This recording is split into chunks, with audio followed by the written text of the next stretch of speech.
jazz orientala, bestela bataiatu zuen Ziad Rahmanik, ze bere hitzetan falafel zaporeko hamburguesa bat jatea bezalakoa da. Oi, oso nahi izan zen, bai. Baina eske pentsatzen jarrita eskarrazoi dauka. Bai da hori, ze demora guztien zaude entzuten zerbait. Ezaguna eta familiarra egiten zaizuna, baina aldi berean nabaritzen dezu ez dela hemengoa. Hor dago gakoa. Eta erresa da entzuteko, naiz eta momentu batzutan belarriak esaten dizun, zer da hau, baina orokorrian hori, familiarra, bertakoa, hemengoa sentitzen dezu nolabait.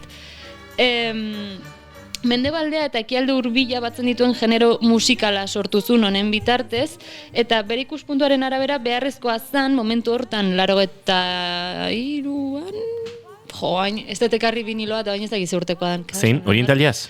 Judun izbi orain. 85koa. 85, bale. Largoiko hamarkada erdian, beharrezkoa zen gizarteak eskatzen zuelako progresio hori eta irekiera hori mendebaldeko kulturara. Influentzia asko ditu disko honek eta entzun daitezke, baina badago bat oso nabarmena eta gainera Ziad Rahmanik berak elkarrizketa ezberdinetan azpimarratu izan duna gehien bat, dela Antonio Carlos Jobim. Hitz egin genuen aurreko ikasturtean bere inguruan bossa novaren sortzaileetako bat izan zela,